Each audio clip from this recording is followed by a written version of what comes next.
আজকের বিষয় জান্নাতে বাবা মায়ের সাথে সন্তানরা যেভাবে মিলিত হবে। আখেরাতে ইমানদারের মধ্যে যারা জান্নাত লাভ করবে তাদের সন্তানরাও যদি ইমানদার অবস্থায় মৃত্যুবরণ করে এবং জান্নাত লাভ করে, তাহলে আল্লাহ তাআলা জান্নাতে তাদের একত্র করবেন, একসাথে রাখবেন। এটা জান্নাতের অন্যতম নেয়ামত ও পুরস্কার। সন্তানদের আমল যদি কমও হয়, তারা যদি জান্নাতে মর্যাদার স্তরে পিছিয়ে থাকে, তাহলে আল্লাহ তাআলা তার রহমতের তাদের মর্যাদায় বৃদ্ধি করে তাদেরকে বাবা মায়ের কাছে নিয়ে যাবেন। আল্লাহ তাআলা বলেন, আর যারা ঈমান আনে এবং তাদের সন্তান সন্ততি ঈমানের সাথে তাদের অনুসরণ করে, আমি তাদের সাথে তাদের সন্তানদের মিলন ঘটাবো এবং তাদের কর্মের কোনো অংশই কমাবো না। প্রত্যেক ব্যক্তি তার কামাইয়ের ব্যাপারে দায়ী থাকবে। জান্নাতীরা জান্নাতে প্রবেশ করে তার বাবা মা, স্ত্রী ও সন্তানদের সম্পর্কে জিজ্ঞাসা করবে যে তারা কোথায় আছে।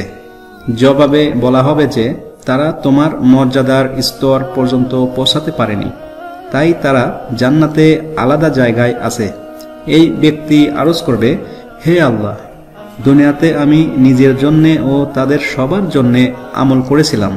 তখন আল্লাহ তাআলার পক্ষ থেকে নির্দেশ হবে তাদেরকেও জান্নাতের এই স্তরে একসাথে রাখা হোক। কুরআনের আরেক জায়গায় আল্লাহ তাআলা বলেন, যারা তাদের রবের সন্তুষ্টি লাভের উদ্দেশ্যে সবর করে, সালাত কায়েম করে এবং আমি তাদের যে রিজিক প্রদান করেছি তা থেকে গোপনে ও প্রকাশ্যে ব্যয় করে এবং ভালো কাজের মাধ্যমে মন্দকে দূর করে, তাদের জন্যই রয়েছে আখিরাতের শুভ পরিণাম।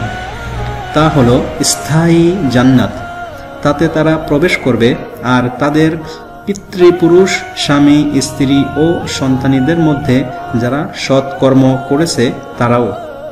আর ফেরেশতারা সব দরজা দিয়ে তাদের কাছে হাজির হয়ে সংবর্ধনা জানাবে।